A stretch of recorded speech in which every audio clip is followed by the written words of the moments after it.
Welcome back for Game 4, where KT Rolster just nabbed themselves the most ridiculous victory versus IG. For those that missed it, a base race with 2 auto attacks separating winner from loser, and now we stand at the precipice of Game 4. But now we reset for a game number 4, and I feel like we need to reset as casters. You know, everyone needed that drink of water, go to the bathroom, all those things. I think the fans at home, I think we definitely need a PSA of be seated for this next game. Definitely not one for the faint of heart. It's definitely one that could go either way.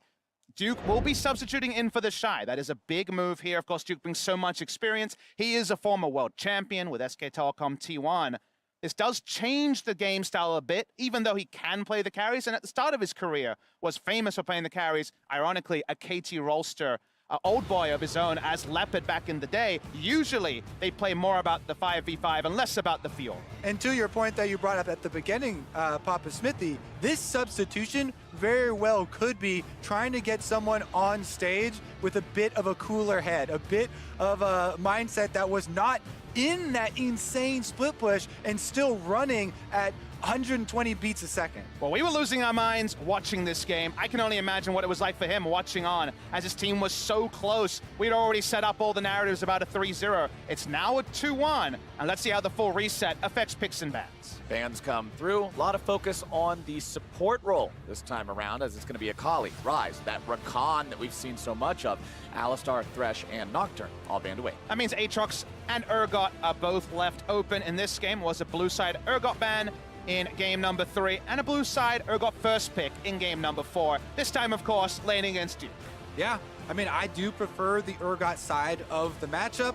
We'll see what the response from Invictus Gaming has been, especially like this Rakan switch up here from KT Rolster, trying to split up the possible, Xayah plus Rakan combination, given that Invictus Gaming have banned out the Alistar. So what will be the secondary pick on red side? Because now Rakan and Alistar both taken away, and look at this. The Kai'Sa is actually going to be prized away from KT Rolster. It took till game number 4 for Deft to not be on this champion. And remember what I said heading into game number 1. This is the most played champion for Jackie in the group phase. Invictus Gaming had to play a grand total of 7 games instead of 6 because of a tiebreaker, and in 6 of those, Jackie played Kai'Sa. If KT Rolster are looking for that full reverse sweep, then JackeyLove is probably the #1 player on their list. And Kai'Sa now gonna be in his hands.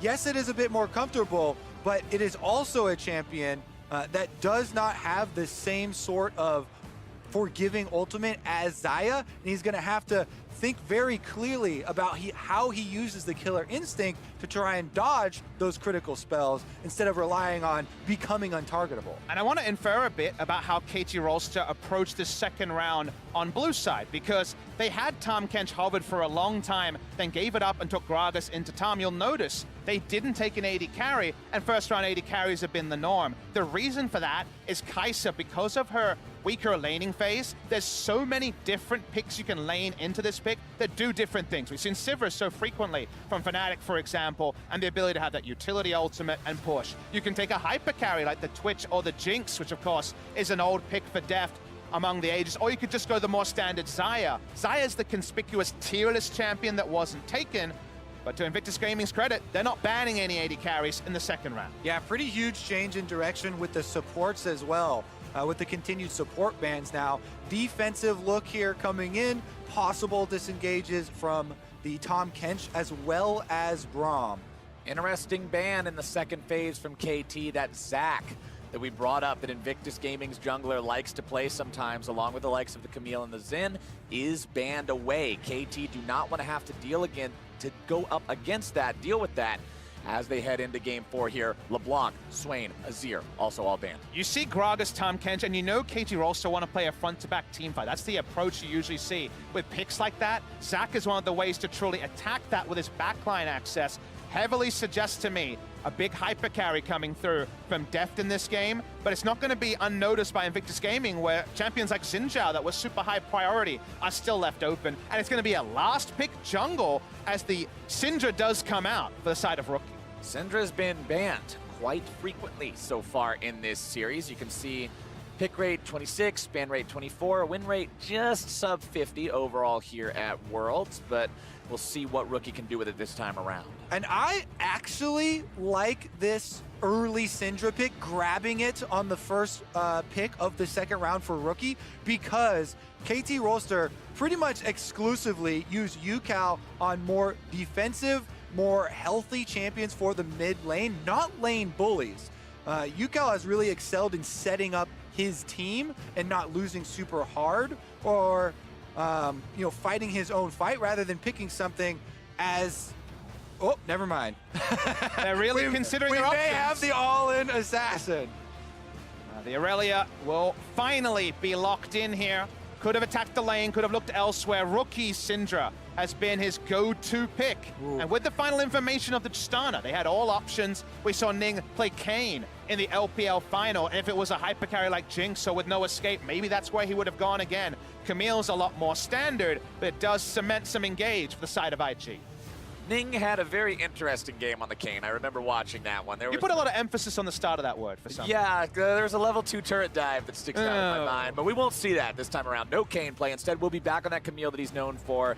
And you mentioned the hyper carry. You wanted to see that from the side of KT, considering the way the first half of their draft looked. And Tristana is one of those champions that can carry everything as the game goes on, as it looks like KT are swapping the Irelia into top for Smeb again, while it's going to be Yukao on the Urgot. Yeah, I had such a hang up on, is Yukao really going to take the Aurelia matchup into Syndra, looking for those kills, having to call the jungler and things like that? Is not the case. With 2 seconds left, they make the swap. It will be Smeb once again in the top side, taking Aurelia into Aatrox, who can use the dash and the mobility to try and avoid sweet spots on the Qs. But Urgot mid is such a different beast to Urgot top, where he largely negates and goes even at worst. In mid lane, he's going to be heavily outranged by Yukao, who go through a corrupting potion very quickly. This is not necessarily going to slow down Rookie, who is such a beast on the Syndra. That cannot be overstated. Exactly. This is much more what I was expecting from the matchup. We'll see if it actually comes to brunt, though, because once again, Ning on the Camille is going to have a lot of early options. And since Score doesn't have access to the Xin Zhao this time, it is the Gragas. Things will be very different. Score had some big plays on the Gragas last time around, and we know that Ning has been instrumental in the 2 wins that his team has found so far. IG have found 2 really good early games back-to-back. Let's see how KT respond here, keeping themselves alive. It's still match point. Drop 1 more game and IG's moving on. You're going home. You can hear the crowd getting excited for game 4. Both sides here shouting at Bexco in Busan. They know they witnessed one of the greatest games in World's history when it comes to a best of 1 for game number 3. This one goes all 5. Can you imagine how their voices will erupt? Whether our voices will keep up with what has been an amazing series. Incredible. If the turning point of the series ends up being that game, the 2 hits on a Nexus. Nightmares fuel right there. Oh, that one's going to stick in your memory for a very long time if you get reverse swept after that. But IG don't want to think about that right now. Instead, they'd rather think about, boy, this will be a fun 4-game series. We'll see if they can make that goal a reality as the ever so lovely sepia tone of the pause creeps into Summoner's Rift. A little bit of calming time for the meditation you are calling for, Papa Smithy, to reset for this game. And that is honestly such a big deal. We talk so much about the mental aspect of League of Legends at this level, and they are on the biggest stage here. Worlds with all eyes on them. And they've just performed one of the closest games that we have ever seen. Just to stay in a best of 5. Not to win, not to go even, just to stay alive, which is the insane thing to take away from this.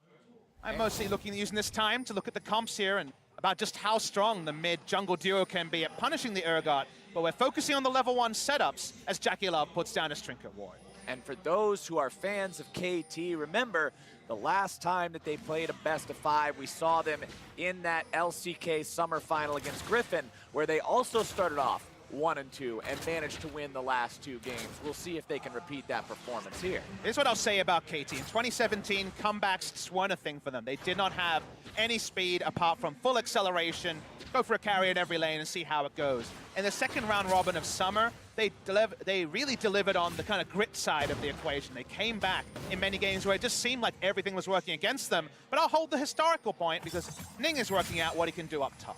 Ning going for that cheesy level 2 gank. Red into lane, but nope. Honestly, that's probably the most common ganks that we have seen emerge, right? Starting But they're red buff. historically known as cheese. Fair enough, my friend. Gorgonzola.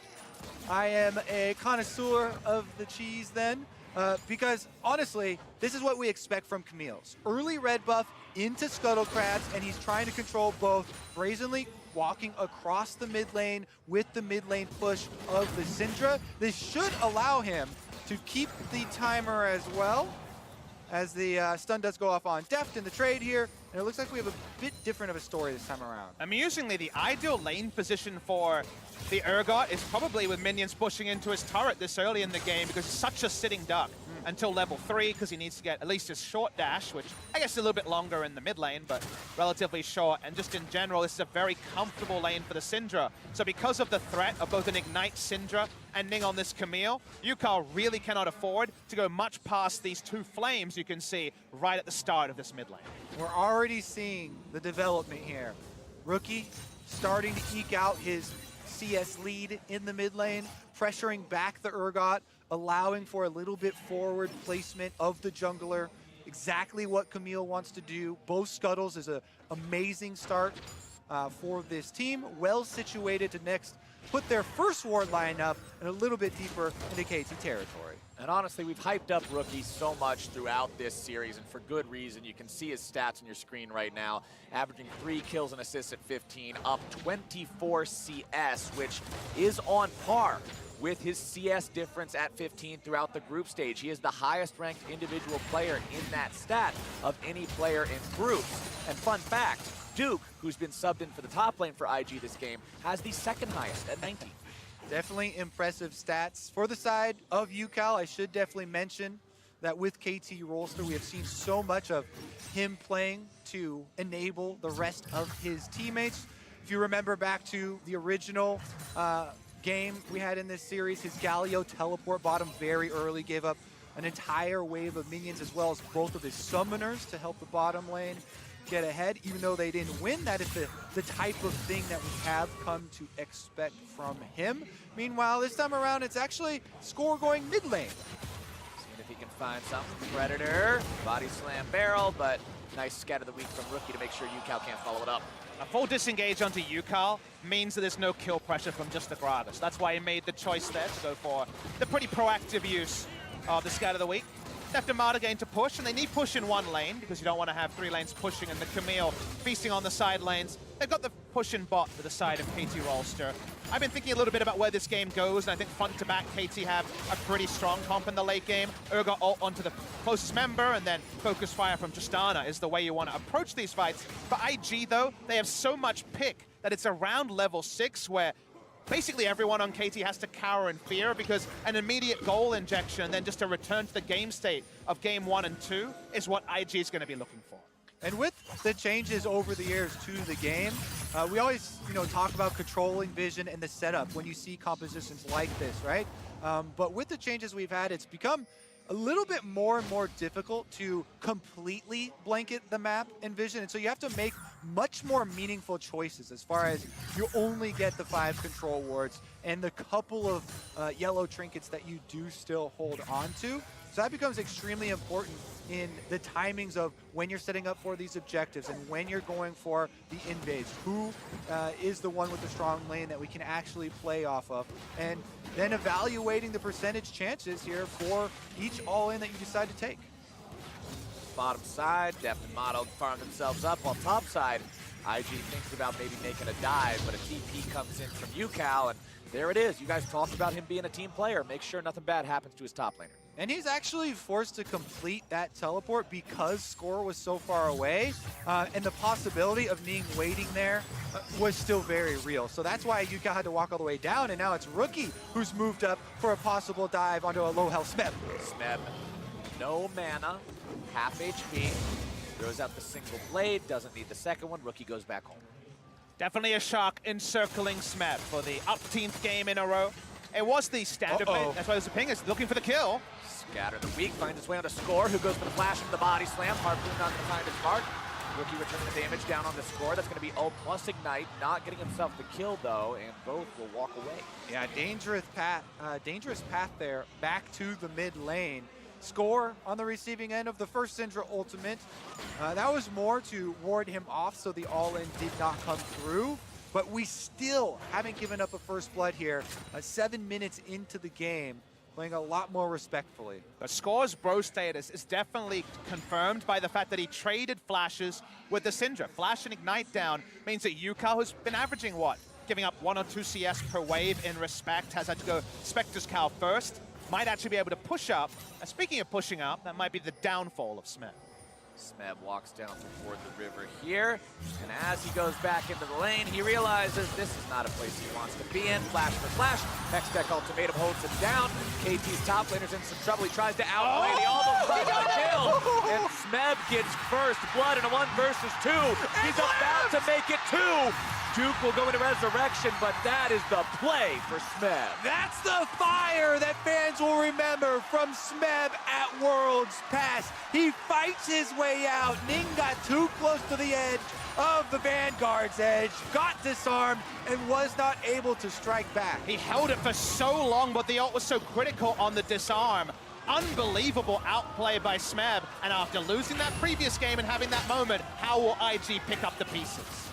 Thought it was such a good flash there from Ning at the beginning to ensure the stun as well. We'll get another look at it in our Acer Predator replay, but he goes for it, flashes to make sure he connects, then into the ultimate. But look at the stun here to then set up the Vanguard's edge, and at the point, disarmed both members of Invictus Gaming to live, with the potion ticking the entire time, trades back on the auto attacks, not hit by the Q either, and he walks away feeling emboldened and empowered. Always pop your potions. The Triumph proc for that 120 health, so critical as well.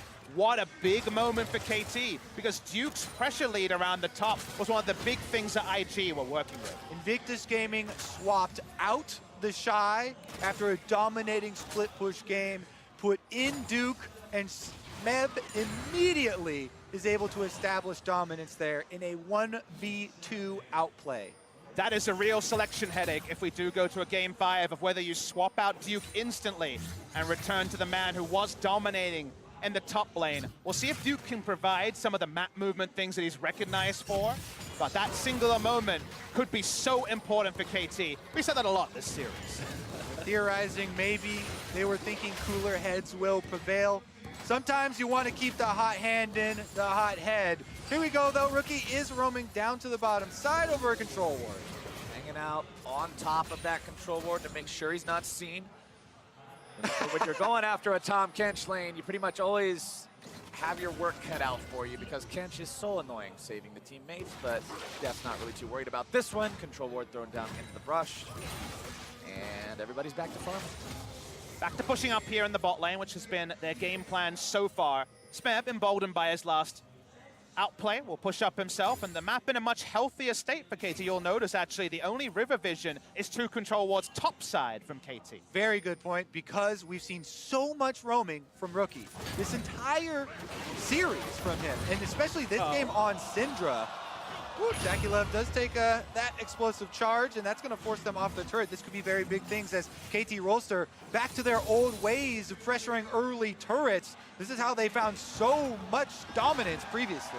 It seems so perplexing that previous Tristanas have gone complete footwork rather than the press the attack that opens up some really nice trades like that. Speaking of opening up, this will be first turret blood, the first brick going to the side of KT, and this time they're leading in the early game. They're going for 2 objectives, but speaking of leads, Meanwhile, Yukao collapsed on by 3 different members.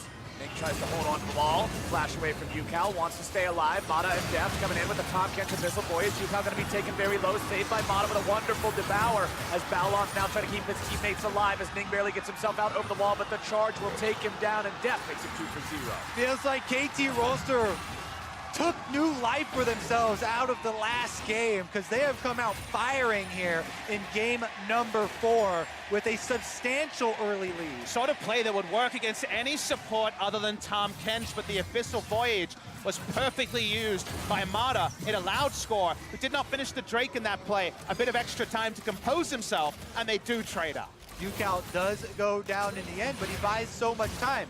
Tanky champion for UCal, important. Has the stopwatch, very important. Buying the extra time, holding on to the flash, then at the very edge of the tower range, forces all 3 members to hard commit if they want to finish the kill. And that allows the rest of KT Rolster to come in and clean up 2 for themselves. KT are looking like they found themselves a second win here after winning that last game. And honestly, after a game like that, you guys mentioned it at the end of game 3, but being able to clear your head, mental reset, come into game 4 without that looming over you is very important for both of these teams. And it seems like KT are off on the right foot here, a couple thousand gold up over their opponents, as we'll see them go after the Cloud Drake. But we've seen KT have a 12 minutes like this before in game number 1 and then make critical decision-making errors. Again, the clearest one is Score taking down the Rift Herald solo while his team engages in the mid lane. This is a pretty similar game state to where we were at this particular time in game number 1. Let's see if KT can have those cooler heads, because if they do, this does start to feel like the KT games where they rotate around the map, put down smart vision, and get a big gold lead largely through getting down those macro objectives like the turrets. Deft and Mata hanging out in the mid lane, clearing out the minions. As you can see, multiple IG members will be around here as well, but again, it's just so hard to engage onto the Tahm Kench Tristana duo. While top side, the Irelia versus the Aatrox. After Smeb's outplay underneath the turret, he set himself up pretty well in this top lane. 2-0-1, building with a Trinity Force. Finds even more damage down to Duke, forces out the flash in the 1v1. Yeah, Smeb really exerting pressure now, and it's up to the rest of the team to follow. Mata on the Tahm Kench, already threatening and cutting off the support from Invictus Gaming. This will be another turret to KT Rolster as they run Duke back. Score pops the Predator, tries to go in for the body slam into the barrel. Instead, just keeps Duke away and provides cover for the objective to be taken. KT are up over 3,000 gold. And it took 4 games where we've seen the sort of suffocation that the analyst desk was alluding to in the pregame. But again, we want to see how KT continue to push this forward. It's a reminder of the group stage. It's a reminder of KT's potential. But IG still do have very healthy farm, specifically on the Syndra, and competitive in the other lanes. This game is far from done, and if you ask me about IG's scaling, the mid-game is where they really reach the apex of their potential, specifically when Kai'Sa gets towards the second island. Well, she's still got to worry about her first right now, still holding on to the pieces of that Storm Razor, which has already been completed on the side of Deft, working on the Zeal Evolution next, as Smeb heads back into the top side to farm things up. And Smeb, he was the one who fell behind last game. He was the one who was constantly on the back foot trying to defend against that Fiora, and of all the players on the team of KT Rolster, he was the only one heading into the knockout stage that wasn't a top 10 KDA player from the stats in group. But so far in this game, he's making the individual plays to stand out. And he is a critical part of this composition for KT Rolster. Let's talk about why we feel like they have such a good handle right now. And a lot of it is due to them having the advantage in the split push and a Tahm Kench. Tahm Kench completely changes the way that you allocate your lanes in the mid game. Mata here has the possibility of collapsing so quickly. Right now, though, they're all grouped up as 5, and Tahm Kench loses a lot of the power in a 5-on-5 straight-up heads-up match. Well, Shelly is the target. Voidseeker finds its way onto Mata, looking to finish that Kench. Shelly does go down. I'm not sure who's going to be able to pick up the eye here. KT got it. IG trying to keep everybody away. Go in. Obviously, they didn't secure it, otherwise they would pick up the eyeball. This Voyage being used to try to get another pressure point on the map, but it seems like KT have to actually abandon this Rift Herald. It's being patrolled by Ning and Baolan. Yeah, they got to sit on this egg until it cracks here because the KT were the ones to get the gold for Rift Herald, and they're the only ones who can pick it up. Is sitting on the egg supposed to actually help out the situation? Depends on how hard you sit on it. Wait, That's what? pretty hard. What kind of biology class did you guys take? Okay, never mind. We're back into the game now as Deft will continue farming up here in the mid lane. 170 farm on this Tristana so far. The scaling is kicking in for the hyper carry if he keeps farming up like this. 16 minutes into the game. Trist, of course, one of those champions that back in the olden days of not Stormrazor existing, it was the 3-item power spike, and she's still going to be pretty darn scary at 3 items, but Stormrazor helps her feel a little more whole soon. It's kind of that surreal point where when you go press the attack Stormrazor, you can duel enemy threats quite well, but it's still if you're auto-attacking onto someone like Baolan with his Unbreakable up, or even Duke, you still do feel that damage fall off that Tristana has always been associated with. With a rapid fire cannon can start poking away at turrets, but that Troughin damage is still situationally there, depending on who the threat is you're hitting. All right, again, it is up to KT Rolster with the power in their hands, pushing on the side waves. They have the Tahm Kench. It's up to them to set their vision on the side of the map they want to create the play. Right now, Invictus Gaming, they're trying to control the ways that they push to them, but it is much more defensive-minded, and they're going to be up to them to react to the pushing here from KT. Last game, KT did it well enough to be able to come back and win a base race.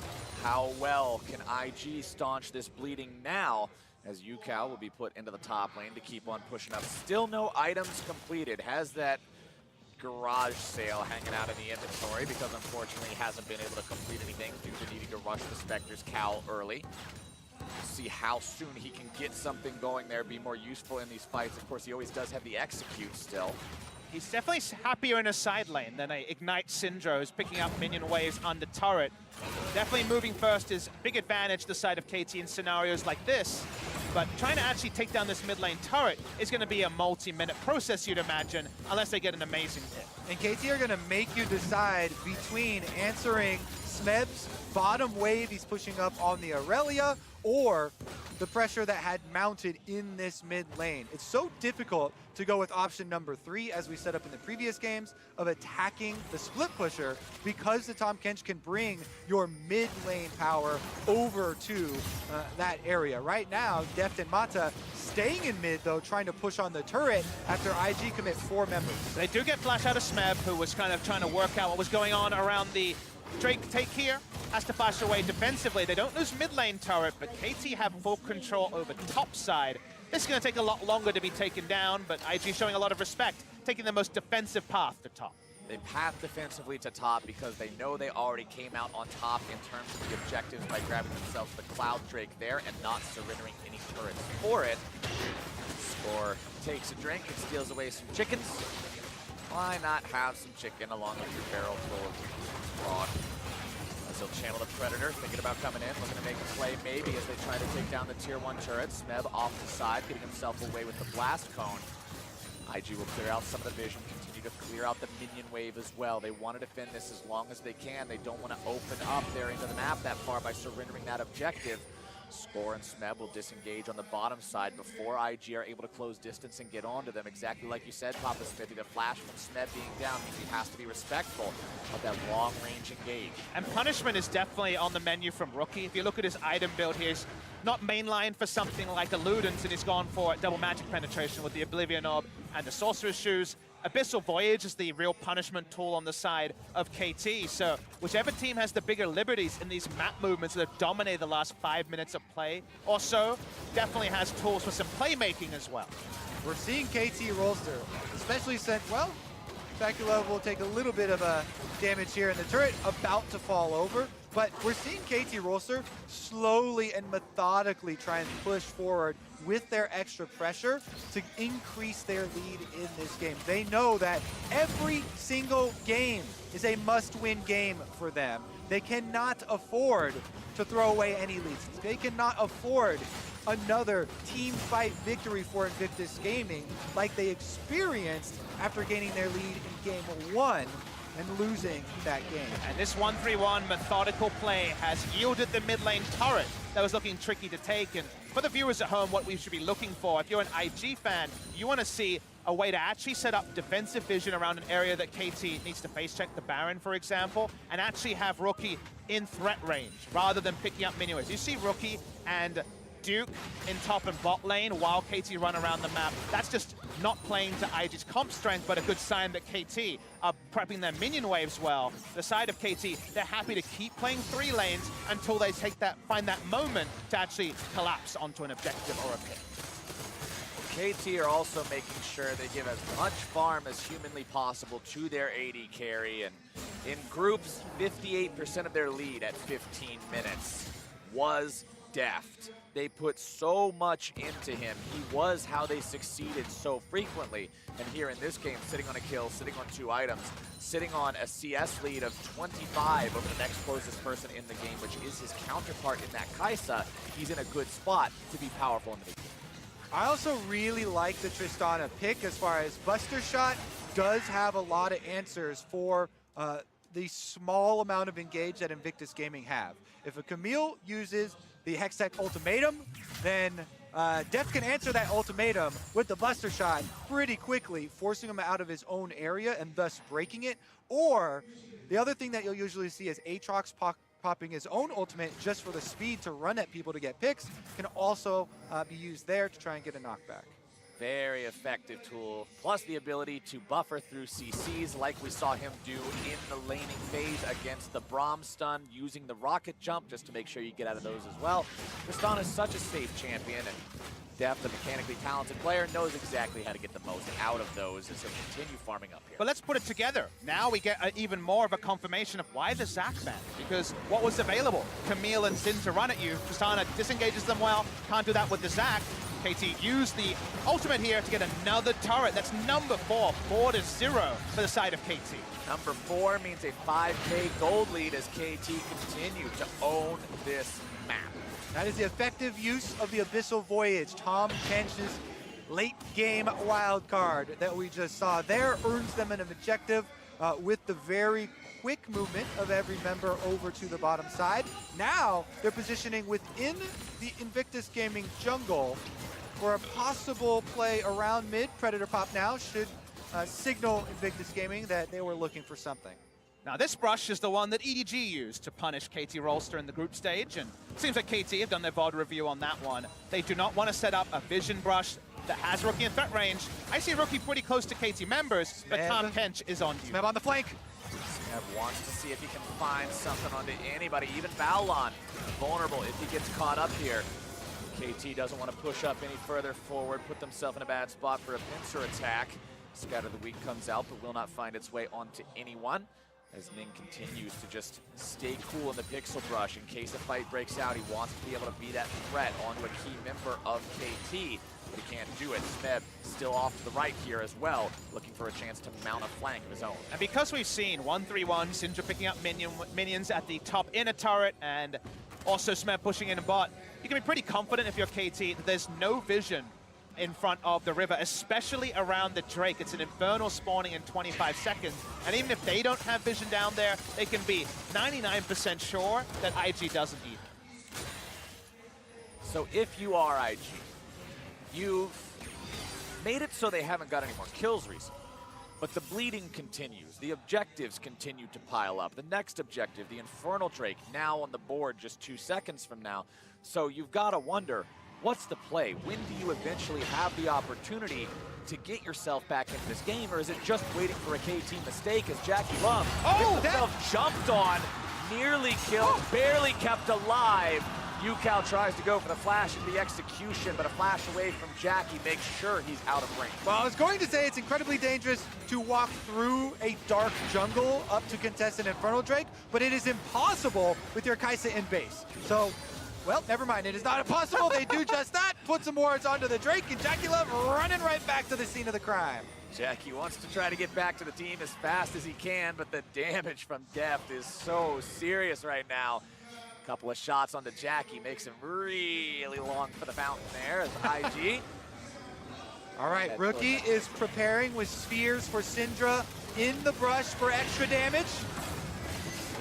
Baolon finding just a little bit of zoning opportunity towards KT, and IG just picked themselves up for Drake. Well, No contest. See you throwing up your hands there, Kobe. that is the biggest caster curse I've done in quite a while. Jackie Love nearly killed, sent back to base, yet immediately afterwards, IG get the wards on the dragon, run straight through, find some positioning, pass the mid lane, take the objective without taking any losses in answer. Now we see Jackie Love just back away here, picking up the minion wave. Suddenly, some items that weren't there are completed. The Trinity Force has been pieced together for the better part of 26 minutes. It's there now for Ning, and while, yes, he's very squishy and can be turned upon, if IG can find another way to bring KT to them, there is some burst damage here to potentially find a pick and then make this game all about a 50-50 Baron. Ning and the rest of IG will try to control that Baron as much as they can right now. The second seed from the LPL. The last time they played a best of 5 was also the summer final of their respective league. They're calling for a split push. We have pings on the bottom side of the map for Smeb to keep going towards the inhibitor turret. Meanwhile, KT lose mid turret. Smeb's marching in the split push, which means the job of the rest of the team is to stop the backs. But it looks like they don't want to commit super hard to that right now. Smeb's still hanging around, but staying out of vision range to see who comes to try to stop the push, and it will be Duke. This is all about the trades, though. You were asking earlier about how to move forward when you're being pressured. It's all about using a push to get solo vision around a big objective like the Baron. You know Aatrox is reacting. You know Aurelia has the ability to move first. They now have some defensive vision for the Aurelia, and it's just about continuing to stretch Invictus Gaming further than their comp intended to be stretched. Syndra wants to be patrolling, not picking up farm, and it's in those moments where she's backing away that KT control the map. And thus far, I think IG might be pretty happy with how little they have lost during this time. I believe it's just the secondary turret on bottom side, and yet they were able to get their first turret of the game in mid lane there for finally a little bit of money. Now KT want to make a plan to Rookie here, possibly. Let's see about the answer, though, because Ning and Jackie Love very ready to collapse. And you can see the Tahm Kench and Tristana still in the mid lane, but ready to make an Abyssal Voyage. They're rotating up now, but it's going to be Yukal in trouble first. Tries to get down the Harpoon onto Ning. Will take him to about half HP. Ignite down there as well. Score's going to get him low, but not low enough for the execute. Backs himself up, seeing Duke enter into the fray with the ulti, but Smeb makes his way in, dropping down that ultimate from the Irelia. Disarm on a Baolon. The charge is on his head there as well. Deft trying to put down some damage, but neither side has enough, and both walk away. This series kind of hanging in the balance of these team fights. KT Rolster do have a sizable gold advantage here. However, Invictus Gaming with a very good disengage there after prodding KT Rolster to see how quick the reaction would be. That is 4 ultimates down. Ooh. That's why you always keep your Tahm Kench near your AD carry. Deft gets himself saved. Baolon's going to be taken low.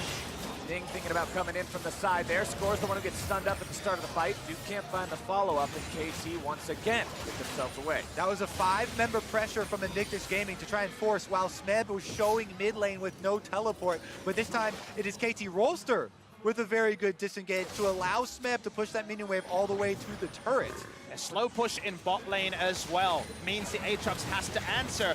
This is the moment to walk up, and that's why you see KT in a turret. KT doing a good job fighting back 4v5 means the map opens up to them, and they get to take down the tier 2. Control from KT Rolster earns them another secondary turret here. It is at a slow pace, but it is still increasing. And again, they're leaving behind wards every time they push in. And the wards that IG had on the map are either timing out or being cleared in the process by KT Rolster. So every time they get a moment's breath here when you have a reset and base from KT Rolster. They have to go back out, replace those control wards, and reset up. And it really does play to the point we talked about earlier about effective DPS or damage uptime for a carry. If we were playing this from the perspective of IG, you're always second guessing. You're always getting ready to mouse back and move back for fear of being caught. So the chances of actually being able to stick and engage or even make an outnumbered play that on paper seems possible, but the probability is so wildly off because you have limited information, makes it so tricky to actually get back into this game for IG if KT can continue to play as disciplined as they were unable to in game number 1. Checking in on where everyone's at, a couple of big purchases are coming online. You have the Guardian Angel completed for Smebs. In the next fight, he's got that second life. Void Staff for Rookie means any magic resistance being built on the side of KT, like that Negatron Clo you can see for Score, or the Hex Drinker for Deft, is going to mean that much less. Also, you've got the stopwatch on the side of Score as well, so he can go in, make the initiation, and still keep himself alive. Same thing being said for Mata. The fights have been non-existent for the past 20 minutes, almost. There haven't been any explosive kills. There have been some attempts. And now we'll see where it goes from here. KT thinking about a teleport, but they cancel it. They'll just continue pushing up this top side. That was actually huge. Abyssal Voyage plus teleport used there from KT Rolster with Dragon just spawning right now and Baron Vision easily contestable. Now it's Invictus Gaming actually with the onus to push both mid and clear out Vision at the exact same time. KT Rolster being punished for all those resources being used topside. It's not going to mean an inner turret going down, but it does mean map positioning his IGs to control the fade-off for the first time in a long time. So nice move there. I think Score was trying to get over and his body slam was interrupted. I couldn't tell for sure. That's what it looked like, and they will yield a further objective in the Ocean Drake. For a team that's down 6,000 gold and has not been in control of the tempo for a long time, IG's doing a good job on these Drakes for themselves. 3-1 will be the final elemental count. KT thinks about the option for a fight here. 5 men strong in the mid lane. Doesn't matter if you have the teleports, if everybody's grouped up for a big team fight. Things off to the side in the brush. Has to retreat as Smeb makes his approach. It's not a 1v1 that Camille's going to win at this point in time. Def trying to find some pot shots onto these guys, but won't get the opportunity to land too many of them just yet. And I think this is the moment where you have to look at KT and say, okay, easy objectives are down. What is their map? What is their vision to get the big objective, which in this game is certainly the Baron. They don't have top enemy red side control. This seems like a game that requires multiple invades into the red side to truly get control and take advantage of, say, back timers from IG when their wards are cleared out, or some sort of miraculous pick. But when there's a Braum on the enemy team, there's not a lot of pick, so they're going for the last easier objective in this last inner turret. There you go. KT secure it for themselves. Yukao will take a couple of bumps on the head for it, but that's all. KT trying to rotate themselves back through that red side jungle now, set down some vision as they go. Getting away from the scat of the week means nobody's going to be caught out any further. It looks like Yukao's going to get himself back to base. All right, we are entering the steps of the late game where the AD carries step up or go home. Everyone else is important, but mostly in relation to how they play around both of these marksmen. Deft, the veteran here for KT Rolster, and JackeyLove, the one who has not yet performed under these high-pressure situations. Now, wielding the Kai'Sa, scaling multiple items into the late game. So much of the damage potential held in both of these two players' hands, and it will be about how can the front lines enable them and take away on some of that uptime you mentioned. And thinking about that, prophesizing what this fight looks like, we should talk about the fact that it's Urgot Aurelia as a frontline, specifically the Urgot that is very, very tanky early, multiple stopwatches. Meanwhile, it's a much more conditional frontline on the side of IG. Does Ning have his stopwatch? Is Aatrox's ult available? Are things you have to ask, and there's no counterbuy to say the more Malmortius that Deft has. Deft wants to frontline and trust in his tanks to be able to allow that. Meanwhile, JackeyLove has to be so much more patient, waiting for the right ultimate. In addition, the extra money on KT Rolster allows them to buy items that give them more power on the front line. The Gargoyle. Oh, now we got a pick! Going in on the Ning, seeing if maybe they can find him. Barrel's gonna knock him back. Hextech Ultimatum is done. Balon gonna be trying to control the rest of KT. Ning getting himself away. Mata's gonna be taken down below half now as well. Smeb going in onto 3 people. Balon's gonna be dropped. Deft has the damage as there comes your execution. Yukal's able to drag him back. Resurrection goes through. Smeb's gonna be brought back on that one. Ning tries to go after Deft, not able to find him. Jackie goes in as well, but he's gonna be brought down. This could be it. KT's able to find the game. They're able to find the fight. I think we're going to game 5. Just like that, KT Rolls to get the game-breaking pick, and we will be going to game number 5! The table setting was so extensive, but the payoff was so quick. They just win the game on one play. IG needed to pull the trigger, and KT are the ones to force us to game 5. An incredible job from KT Rolster brings the score up to 2-all, meaning only one more game will decide who becomes the semifinalist.